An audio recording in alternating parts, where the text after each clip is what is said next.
السلام علیکم ورحمۃ اللہ۔ آپ نے ویسے تو صحابہ کرام کے بہت سارے واقعات سنے ہوں گے، بہت ہی خوبصورت ان کی زندگی کے بارے میں آپ نے بہت کچھ سنا ہوگا، لیکن آج جو میں ایک صحابی کا واقعہ آپ کو سنانے جا رہا ہوں وہ کچھ الگ ہے، وہ کچھ ایسا الگ ہے کہ جیسے جیسے انسان سنتا ہے یا اسے پڑھتا ہے تو انسان کے اوپر وہ خود بخود کیفیت طاری ہونا شروع ہو جاتی ہے، ایسے لگتا ہے جیسے یہ سب کچھ میرے ساتھ ہو رہا ہے۔ اور جو اس کا اینڈ ہوتا ہے ہم دعا کریں گے کہ اللہ تعالیٰ ہمیں بھی اس جیسا اینڈ نصیب فرمائے۔ تو چلیں جی سٹارٹ کرتے ہیں۔ مدینے کا بازار تھا، گرمی کی شدت اتنی زیادہ تھی کہ لوگ نڈال ہو رہے تھے۔ ایک تاجر اپنے ساتھ ایک غلام کو لیے پریشان کھڑا تھا۔ غلام جو ابھی بچہ ہی تھا وہ بھی دھوپ میں کھڑا پسینہ پسینہ ہو رہا تھا۔ تاجر کا سارا مال اچھے داموں میں بک گیا، بس یہ غلام ہی باقی تھا جسے خریدنے میں کوئی بھی دلچسپی نہیں دکھا رہا تھا۔ تاجر سوچ رہا تھا کہ اس غلام کو خرید کر شاید اس نے گھاٹے کا سودا کر لیا ہے۔ اس نے تو سوچا تھا کہ اچھا منافع ملے گا، لیکن یہاں تو اصلی جو قیمت تھی وہ بھی نہیں مل رہی۔ اس نے سوچ لیا تھا کہ اب اگر یہ غلام صرف قیمت خرید پر ہی بکا تو میں اسے فوراً بیچ دوں گا۔ مدینے کی ایک لڑکی کی اس غلام پر نظر پڑی تو اس نے تاجر سے پوچھا، یہ غلام کتنے کا ہوگا؟ تاجر نے کہا، میں نے اتنے میں لیا ہے اور آپ کو میں اتنے میں ہی دے دوں گا۔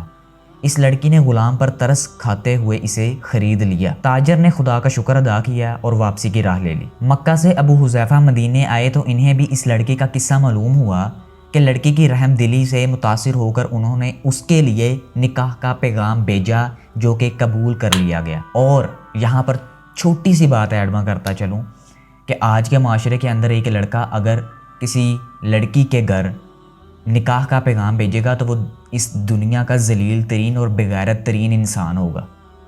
آج کے دور کی میں بات کر رہا ہوں۔ اور صحابہ کرام کا کیا طرز عمل تھا کہ وہ نکاح کا پیغام خود بھیجتے تھے۔ یوں واپسی پر وہ لڑکی سے جس کا نام سبیتا بنت یار تھا، ان کی بیوی بن کر ان کے ہمراہ تھی، ان کے ساتھ تھی، وہ غلام بھی مالکن کے ساتھ مکہ پہنچ گیا۔ مطلب اب انہوں نے اب شادی کر لی ہے، ٹھیک ہے، اور اب وہ واپس مکہ کی طرف آئے ہیں اور ساتھ ان کے غلام بھی ہیں۔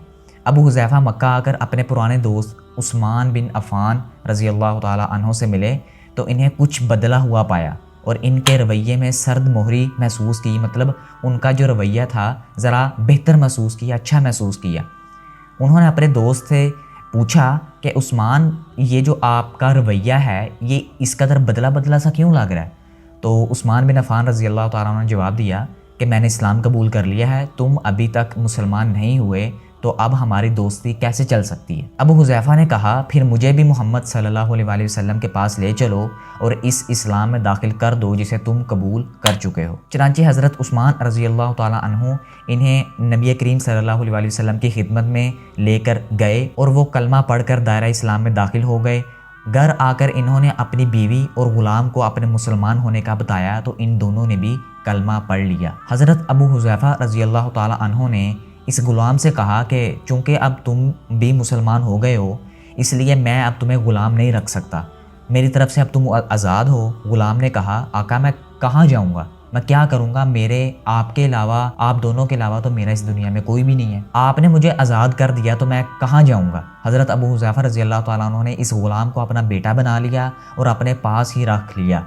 غلام نے قرآن پاک سیکھنا شروع کر دیا اور کچھ ہی دنوں میں بہت سارا قرآن یاد کر لیا، اور وہ جب قرآن پڑھتے تو بہت خوبصورت لہجے میں پڑھتے۔ ہجرت کے وقت نبی کریم صلی اللہ علیہ وآلہ وسلم سے پہلے جن صحابہ نے مدینے کی طرف ہجرت کی تھی ان میں حضرت عمر رضی اللہ تعالیٰ عنہ کے ساتھ حضرت ابو حذیفہ رضی اللہ تعالیٰ عنہ اور ان کا یہ بیٹا بھی شامل تھا۔ مدینے پہنچ کر جب نماز کے لیے امام مقرر کرنے کا وقت آیا تو اسی غلام کی خوبصورت تلاوت اور سب سے زیادہ قرآن حفظ ہونے کی وجہ سے انہیں امام مقرر کر دیا گیا، اور ان کی امامت میں حضرت عمر رضی اللہ تعالیٰ عنہ جیسے جلیل القدر صحابی بھی نماز ادا کرتے تھے۔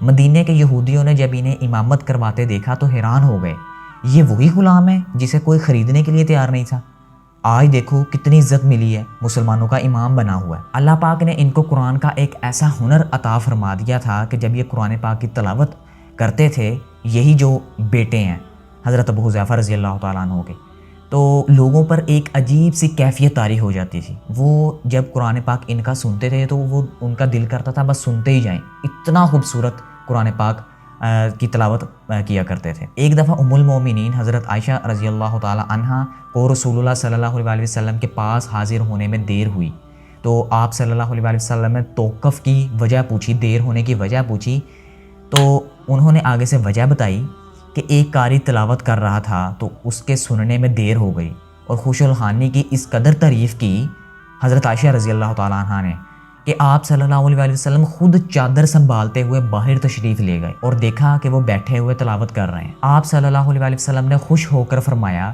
کہ اللہ پاک کا شکر ہے کہ اس نے تمہارے جیسے شخص کو میری امت میں بنایا۔ کیا آپ جانتے ہیں کہ وہ خوش قسمت صحابہ کون تھے؟ ان کا نام حضرت سالم رضی اللہ تعالیٰ عنہ تھا، جو سالم مولی ابو حذیفہ رضی اللہ تعالیٰ عنہ کے نام سے مکہ کے اندر مشہور تھے۔ انہوں نے جنگ موتا کے اندر جام شہادت نوش فرمائی۔ اتنا خوبصورت واقعہ جب یہ میں نے پڑھا تو ایک قسم کی میرے اوپر عجیب سے کیفیت طاری ہوئی کہ ایک غلام جسے کوئی خریدنا نہیں چاہتا تھا، اور ایک وہ مقام کہ سارے دیکھ کر اس کو رشک کریں، اس کے اوپر رشک کریں، کہ ایک وقت ایسا تھا کہ فیلئر تھا، اس کو دیکھنے کو دل نہیں تھا اس کی طرف کرتا، کوئی خرید نہیں تھا رہا، کوئی پوروں میں بک گیا، پتہ نہیں کہاں سے آیا اور کہاں جا رہا ہے، کچھ پتہ نہیں ہے۔ لیکن ایک وقت ایسا آیا کہ ایک اللہ تعالیٰ نے مقام ایسا دیا کہ حضرت عمر رضی اللہ تعالیٰ عنہ جیسے جلیل القدر جو صحابی تھے وہ ان کی امامت میں نماز ادا کر رہے ہیں۔ یہ کوئی عام بات نہیں ہے، یہ میں اور آپ تصور بھی نہیں کر سکتے، ہم سوچنا تو دور گمان بھی نہیں کر سکتے کہ ایک صحابی کے لیے یہ کس قدر اعزاز کی بات اس وقت ہوگی کہ جب ان کو امامت کے لیے کوئی امام نہیں مل رہا تو وہ غلام ان کی امامت کے لیے آیا، حاضر ہوا۔ اللہ تعالیٰ ہمیں بھی قرآن مجید کی تلاوت کرنے کی، اس کو سمجھ کے پڑھنے کی توفیق عطا فرمائے، آمین۔